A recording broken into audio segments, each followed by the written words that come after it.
పచ్చని హరిత తోరణాల చుట్టూ ఎత్తైన పర్వతాలు ఎటు చూసినా ప్రకృతి రమణీయత దైవకళ ఉట్టిపడేలా నిత్యం గోవిందనామ సంకీర్తన స్వామివారి వైభవాన్ని చాటే ఆనంద నిలయం తిరుమల. అందుకే మహర్షులు పురాణ ఇతిహాసాల్లో పేర్కొన్నట్లుగా సకల సృష్టిలో వెంకటాచల పర్వతాన్ని మించిన పర్వతం మరొకటి లేదు. మనం చూస్తున్న శ్రీవారి ఆలయాన్ని పోలిన మరో ఆలయం ఉందా? విశ్వకర్మ శిల్ప సంపద ఉట్టిపడేలా ఆ ఆలయం నిర్మితమైందా?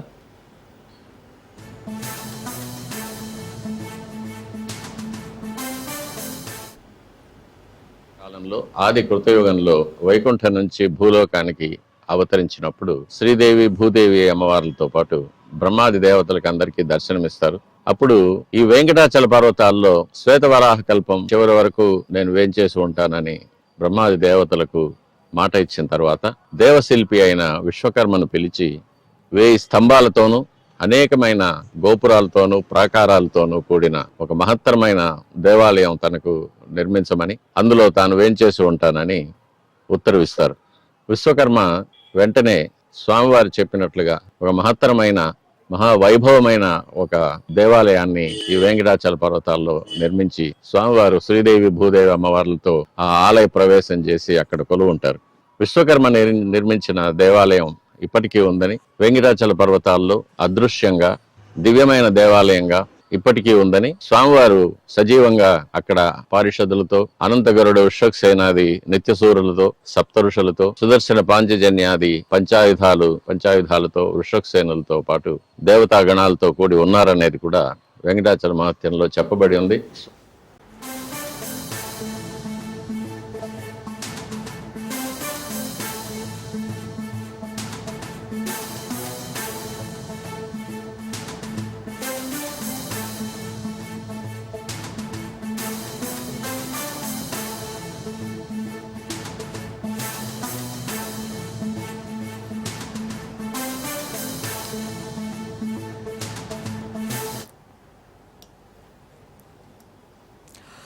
తీన్మార్ మల్లన్న వర్సెస్ ఎమ్మెల్సీ కవిత ఇష్యూ తారస్థాయికి చేరింది. కవితపై మల్లన్న చేసిన కామెంట్స్తో జాగృతి శ్రేణులు ఆగ్రహం వ్యక్తం చేశారు. మల్లన్న కార్యాలయంపై దాడి చేశారు. ఈ ఘటన తీవ్రరూపం దాల్చింది. దీంతో ఇరు వర్గాలు పలు పిఎస్లలో ఫిర్యాదులు చేసుకున్నాయి. మల్లన్న మేడిపల్లి పిఎస్లో కంప్లైంట్ చేయగా కవిత డీజీపీకి ఫిర్యాదు చేసింది. జాగృతి నేత అశోక్ యాదవ్ రాచకొండ పిఎస్లో ఫిర్యాదు చేశారు. ఇరు వర్గాల ఫిర్యాదులు స్వీకరించిన పోలీసులు ఇరువురిపై కేసులు ఫైల్ చేశారు.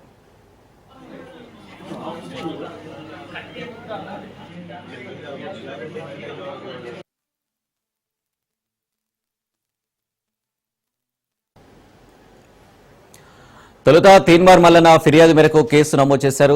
తెలంగాణ జాగృతి కార్యకర్తలు కవిత ప్రేరణతో తమపై దాడికి దిగారని, ఆస్తిని ధ్వంసం చేసి తనను హత్య చేసేందుకు యత్నించారని తీన్మార్ మల్లన్న ఫిర్యాదులో పేర్కొన్నారు. దీనిపై ఐపీసీ 147, 148, 452, 307, 427, 506, 353, రెడ్ విత్ 149, 109 సెక్షన్లతో పాటు బిఎన్ఎస్ సెక్షన్ల కింద కేసు నమోదు చేశారు.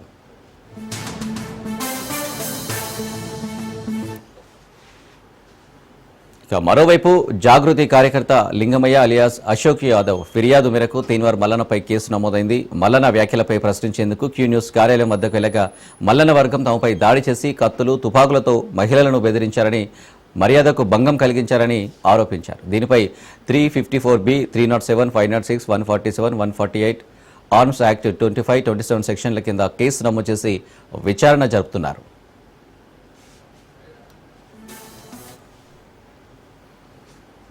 ఇష్యూకు సంబంధించి మరిన్ని డీటెయిల్స్ మా ప్రతినిధి రత్నకుమార్ అందిస్తారు. రత్న, నిన్న జరిగినటువంటి తీన్మార్ మల్లన్న కార్యాలయంపై దాడి ఘటనలో ఇప్పటికే పోలీసులు ఇటు జాగృతి కార్యకర్తలకు సంబంధించి కావచ్చు, అలాగే తీన్మార్ మల్లన్న మీద ప్రస్తుతం కేసులు నమోదయ్యాయి.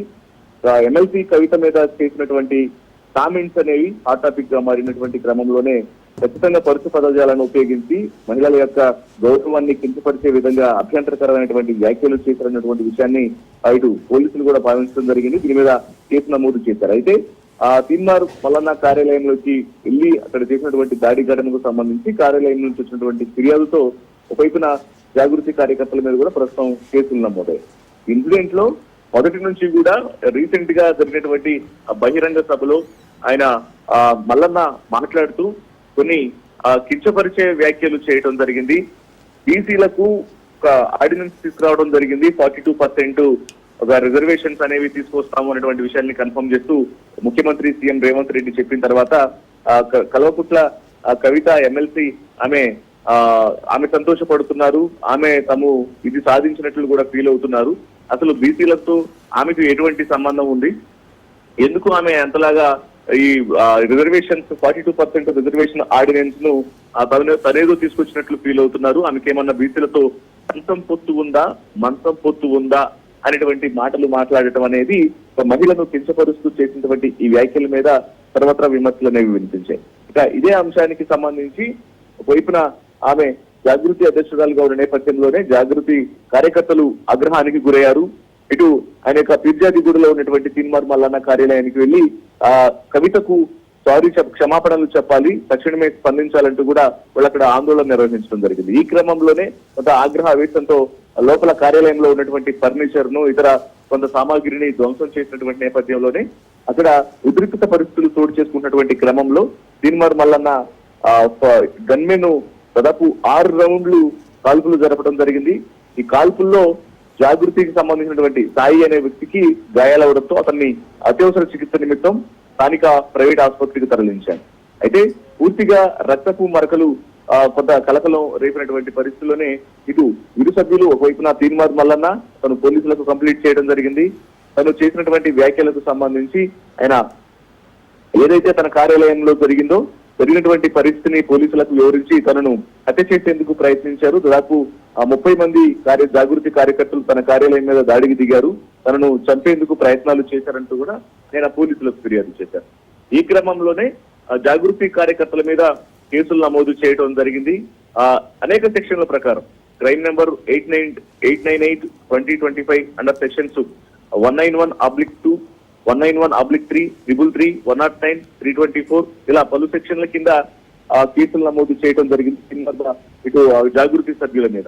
అయితే ఇక ఎప్పుడైతే ఇటు ఒకవైపున జాగృతి కార్యకర్తల మీద కేసులు అనేవి నమోదయ్యాయో, మరోవైపు ఎమ్మెల్సీ కవిత మీద చేసినటువంటి కించపరిచే వ్యాఖ్యలు మహిళను అది కూడా సమాజంలో ఒక బాధ్యతమైనటువంటి పదవిలో ఉన్నటువంటి వ్యక్తిని ఇలా కించపరుస్తూ మాట్లాడినటువంటి మాటలకు సంబంధించి జాగృతి కార్యకర్తలు సైతం జాగృతి సభ్యులు ఫిర్యాదు చేశారు. లింగమయ్య అనేటువంటి వ్యక్తి ఫిర్యాదు ఇవ్వడం జరిగింది రాచకొండ పోలీసులకు. ఫిర్యాదు ఇవ్వడంతో అక్కడ క్యూ న్యూస్ ఆఫీస్ లో చేసినటువంటి ప్రొటెస్ట్ అనేది అక్కడ ఏదైతే కవిత మీద చేసినటువంటి వ్యాఖ్యలకు సంబంధించి దాని మీద ఖచ్చితంగా కఠిన చర్యలు తీసుకోవాలి, ముఖ్యంగా ఈ మంచం పొత్తు ఉందా అంటూ ఒక మహిళను అభ్యంతరకర రీతిలో కించపరుస్తూ మాట్లాడినటువంటి మాటలకు ప్రతిగా అతన్ని కఠినంగా శిక్షించాలి అంటూ కూడా తీన్మార్ మల్లన్న మీద ఫిర్యాదు చేశారు. ఈ క్రమంలోనే కేసును పరిశీలించిన తర్వాత ఫిర్యాదును పరిశీలించిన అనంతరం పలు సెక్షన్ల కింద తీన్మార్ మల్లన్న మీద కేసులు నమోదు చేశారు. 191/2, 191/3, 76, 127, 109, 351, 190 BNS, 342, 307, 354B, 506 ఇలా అనేక సెక్షన్ల కింద తీన్మార్ మల్లన్నకి మీద కేసులు నమోదు చేయడం జరిగింది. Right Ratna, thank you.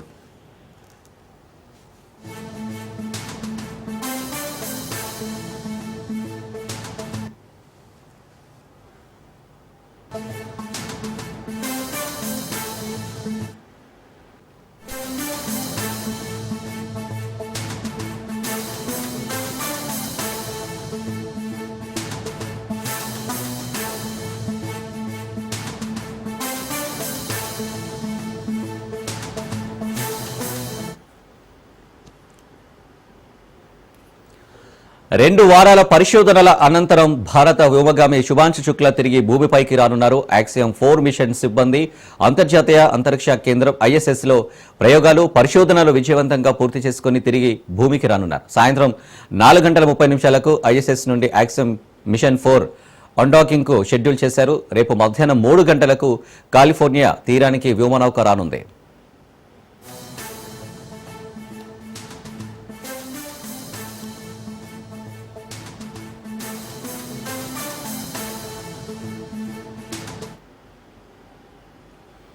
ఇక యాక్సియం 4 మిషన్ ఇప్పటి వరకు జరిగిన ప్రైవేటు అంతరిక్ష యానాలలో అత్యంత విస్తృతమైన పరిశోధనలను నిర్వహించింది. అంతరిక్ష ఔషధం, న్యూరోసైన్స్, వ్యవసాయం, మెటీరియల్స్ సైన్స్, పర్యావరణ పర్యవేక్షణ వంటి రంగాల్లో 60కి పైగా ప్రయోగాలు చేశారు.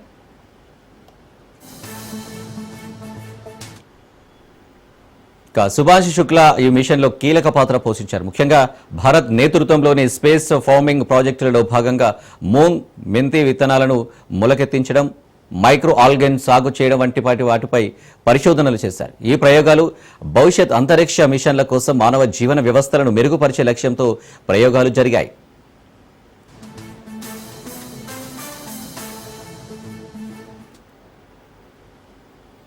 ఈ మిషన్ అంతర్జాతీయ సహకారాన్ని పెంపొందించడం, వైజ్ఞానిక పరిజ్ఞానాన్ని ముందుకు తీసుకువెళ్లడం, భవిష్యత్తులో గగన్యాన్ వంటి భారత అంతరిక్ష మిషన్లకు తోడ్పాటును అందించనుంది.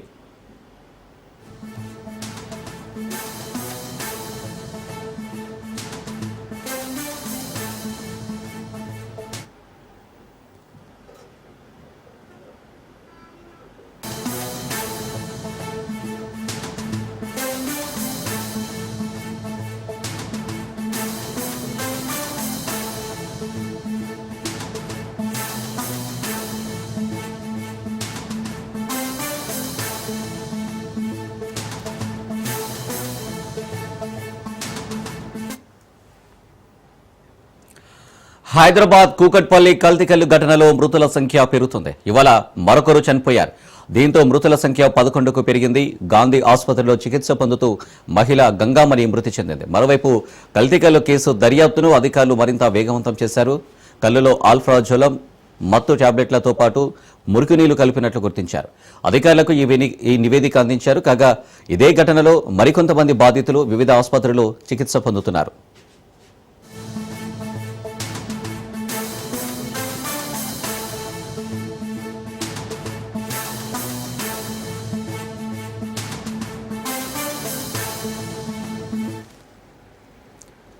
కల్తీకల్లు కేసులో ఇప్పటికే పలువురిని అరెస్టు చేసిన పోలీసులు నిందితులను రిమాండ్కు తరలించారు. బాలనగర్ ఎక్సైజ్ పిఎస్లో 5 కేసులు నమోదయ్యాయి. కూకట్పల్లి, కేబీహెచ్బీ పిఎస్లలో 3 కేసులు నమోదయ్యాయి.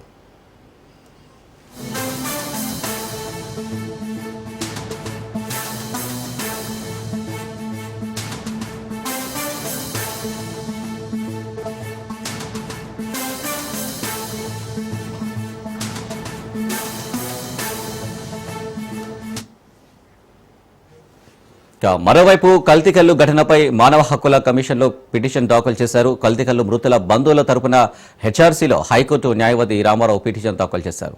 ఇక మృతుల కుటుంబాలకు ప్రభుత్వం 10 లక్షల పరిహారం, తీవ్ర అనారోగ్యానికి గురైన బాధితులకు 5 లక్షల పరిహారం ఇవ్వాలని రామారావు పిటిషన్లో కోరారు. ఇక దీనికి సంబంధించి మరిన్ని డీటెయిల్స్ మా ప్రతినిధి రాజు అందిస్తారు. రాజు,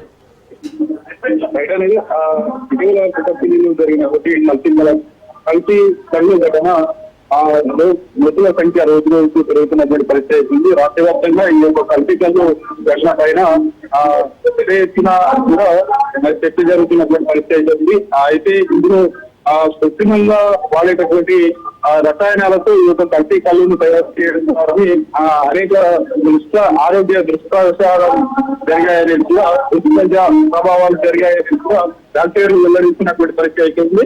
హైదరాబాద్ నగరంలో ఉన్నటువంటి పలు కల్లు కాంపౌండ్లను కూడా తనిఖీ చేస్తున్నటువంటి పరిస్థితి ఉంది ఎక్సైజ్ శాఖ. ఇప్పటికే ఈ యొక్క కల్తీ కల్లు ఘటనలో మృతుల సంఖ్య ఇవాళ కూడా ఒకరు చనిపోవడం జరిగింది. మృతుల సంఖ్య 11కు పెరిగింది. పూర్తి స్థాయిలో కూడా మరికొందరు వివిధ హాస్పిటల్లో చికిత్స పొందుతున్నప్పటికీ కూడా వారి యొక్క ఆరోగ్య పరిస్థితి కూడా విషమంగా ఉన్నటువంటి పరిస్థితి ఉంది. ప్రధానంగా కళ్ళలో మురికి నీరు, అదేవిధంగా రసాయనాలు, అల్కోజోలం కలిపినట్లుగా ఇప్పటికే అధికారులు నిర్ధారించారు. ఈ యొక్క ఘటనకు సంబంధించి నిందితులను ఇప్పటికే రిమాండ్ కు తరలించినటువంటి పరిస్థితి ఉంది. ప్రధానంగా ఈ యొక్క కల్తీకల్లు ఘటనకు సంబంధించి ప్రభుత్వం కూడా తీవ్రస్థాయిలో స్పందిస్తున్నటువంటి పరిస్థితి ఉంది.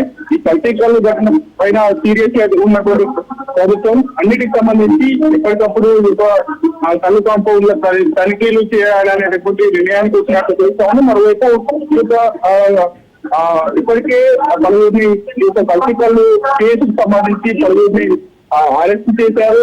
పలువురిని కూడా రిమాండ్ తరలించినటువంటి పరిస్థితి ఉంది. మరోవైపు బాలానగర్ ఎక్సైజ్ పిఎస్ లో కూడా 5 కేసులు నమోదయ్యాయంటే ఈ యొక్క కల్తీకల్లు ప్రభావం ఏ విధంగా ఉందనేది కూడా మనకు స్పష్టమవుతా ఉంది. అయితే ఇప్పటికే దాదాపు వివిధ గాంధీ హాస్పిటల్తో పాటు కానీ ఇతర ప్రైవేట్ హాస్పిటల్లో కూడా ఈ కల్తీకల్లు ఘటనలో బాధితులుగా ఉన్నటువంటి వారు అనారోగ్యం పాలైన వారు కూడా చికిత్స పొందుతా ఉన్నారు. ఈ యొక్క మృతుల సంఖ్య ప్రొఫెసర్ చేయడం కూడా ఈ యొక్క కల్తీకల్లు ప్రభావం ఏ విధంగా హైదరాబాద్ తో పాటు కానీ తెలంగాణ జిల్లాల పైన ఉంది అనేది కూడా స్పష్టమవుతున్నటువంటి పరిస్థితి అయితే ఉంది. ఇందుకు సంబంధించి కూడా అటు మరోవైపు కల్తీకల్లు ఘటన పైన హెచ్ఆర్పీ కూడా గట్టిగానే స్పందిస్తున్నటువంటి పరిస్థితి ఉంది. పిటిషన్ కూడా మానవ హక్కుల కమిషన్ కు పిటిషన్ దాఖలయ్యాయి. ఈ కల్తీకల్లు ఇతర బంధువులకు హెచ్ఆర్పీ ద్వారా హైకోర్టులో న్యాయవాది రామారావు పిటిషన్ దాఖలు చేశారు. మృతుల కుటుంబాలకు ప్రభుత్వం నుంచి 10 లక్షల పరిహారం చెల్లించాలి, తీవ్ర అనారోగ్యానికి గురైనటువంటి బాధితులకు 5 లక్షల పరిహారం చెల్లించాలనేది కూడా ప్రధానంగా డిమాండ్ చేస్తున్నటువంటి పరిస్థితి. ఈ యొక్క కోరుతూ కూడా నష్టపరిహారాన్ని కోరుతూ కూడా రామారావు హైకోర్టులో పిటిషన్ వేసినటువంటి పరిస్థితి అయితే ఉంది. ఘోరంగా ఈ యొక్క మృతుల సంఖ్య పెరుగుతూ ఉండడం కూడా కొంత ఆందోళన కలిగిస్తా ఉంది. ఇప్పటికే హాస్పిటల్లో చికిత్స పొందుతున్నటువంటి బాధితుల కుటుంబ సభ్యులు కూడా మరింత ఆందోళనలో గురవుతున్నటువంటి పరిస్థితి అయితే ఉంది అని. Right Raju, thank you.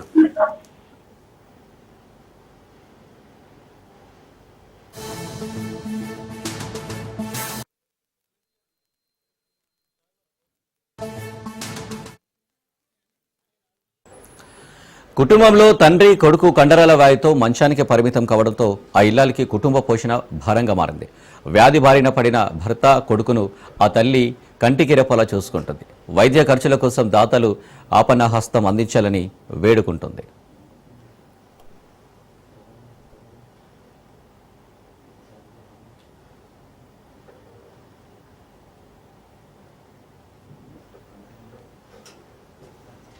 Mancherial జిల్లా జన్నారం మండలం చింతగూడకు చెందిన పూదరి రాజన్న అమ్మాయి దంపతులకు 2 కుమార్తెలు, కుమారుడు ఉన్నారు. కుమార్తెలకు పెళ్లిళ్లు జరిపించారు. కుమారుడు సత్యంకు 25 ఏళ్ల వయసులో మొదలైన కండరాల వ్యాధితో క్రమేపీ క్షీణత ఎక్కువ కావడంతో మంచానికే పరిమితమయ్యాడు. కొన్ని రోజులు కొడుకును రాజన్న వ్యాధి నయం కోసం ఆసుపత్రులకు తిప్పాడు. కుమారుడి వ్యాధి నయం కాకపోవడంతో రాజన్న దిగులు చెందేవాడు. కొన్ని నెలల తర్వాత క్రమేణా తండ్రి రాజన్న కూడా కండరాల వ్యాధి బారిన పడి మంచానికే పరిమితమయ్యాడు. దానితో రాజన్న కుటుంబానికి పూట గడవడమే కష్టంగా మారింది.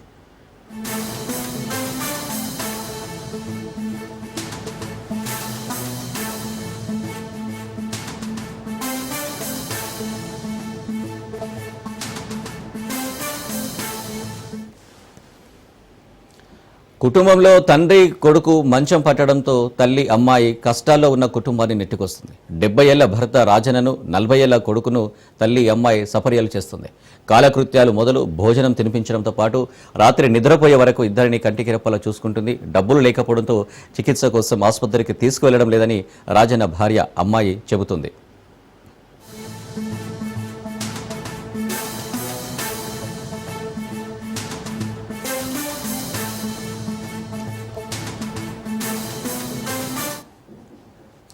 ఆసుపత్రిలో తగిన చికిత్స అందిస్తే సత్యం ఆరోగ్యం కుదుట పడుతుందని వైద్యులు చెప్పారని అమ్మాయి తెలిపారు. ఉన్న కాస్త భూమి అమ్మి చికిత్స చేయించినా మాయదారి జబ్బు తగ్గలేదని ఆవేదన వ్యక్తం చేసింది. ప్రభుత్వం అందిస్తున్న పింఛన్ తప్ప తమ వద్ద ఏమీ లేదని, పూట గడవడమే కష్టంగా మారిందని, తాను లక్షల రూపాయలు వెచ్చించి వైద్యం చేయించలేకపోతున్నామని అమ్మాయి కన్నీటి పర్యంతమవుతుంది. దాతలు ప్రభుత్వం సాయం అందించి వైద్య ఖర్చులకు సహకరించాలని రాజ్ న్యూస్ ద్వారా గ్రామస్తులు, కుటుంబ సభ్యులు కోరుతున్నారు.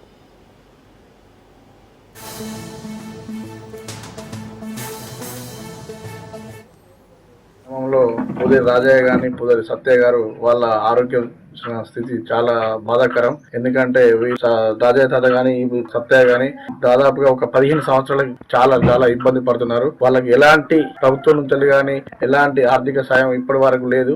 వాళ్ళకు వికలాంగుడు అయినా కూడా ఇప్పుడు 2000 పింఛన్ ఇస్తున్నారు, 4000 పింఛన్ ఇప్పటి వరకు కూడా వారికి అందలేదు. దీన్ని దయచేసి ప్రభుత్వ దృష్టికి తీసుకెళ్లని రాజనూష్ గారికి ప్రత్యేక ధన్యవాదాలు. ఎందుకంటే మా ఊరు నుంచి కూడా చాలా డొనేషన్ మన ట్రీట్మెంట్ కోసం మా గల్ఫ్ కార్పొరేట్ల తరఫున కూడా మేము కూడా కొన్ని ఇక్కడ నుంచి మా ఫ్రెండ్స్ కూడా కొంతమంది పంపించారు. దాన్ని కూడా త్వరలో ట్రీట్మెంట్ కు ఇవ్వాలని మేము అందరం కోరుకుంటున్నాం. ఎందుకంటే దయచేసి ప్రతి ఒక్కరు ఎంఆర్ఓ గాని, ఎంపీడీఓ గారు గాని ఖచ్చితంగా దీన్ని స్పందించి ఇలాంటి దుస్థితి ఇంకెవరికి రాకూడదని కోరుకుంటూ, పూదరి రాజయ్య, పూదరి సత్యనారాయణ గారు వీళ్ళు 10 ఏళ్ల నుంచి మంచాలని అన్ని వేస్తున్నారు. వాళ్ళకి వాళ్ళ అమ్మ తప్ప ఎవరు అరుచుకోవడం లేదు. వాళ్ళు 10 ఏళ్ల నుంచి మంచాలనే ఉండడం, వాళ్ళకి ఏ ఆర్థిక సహాయం లేకపోవడం, హాస్పిటల్లో చూపించకపోవడం, ఎవరు గవర్నమెంట్ కూడా పట్టించుకోకపోవడం వల్ల వాళ్ళు 10 ఏళ్ల నుంచి అట్లనే ఉండడం. ఆ అమ్మ ఒక్కతే చాలా ఇబ్బంది అవుతుంది. ఆ అమ్మ ఒక్కటి ఉండడం వల్ల వాళ్ళ 2 ఏళ్ల నుంచి అరుచుకుంటుంది.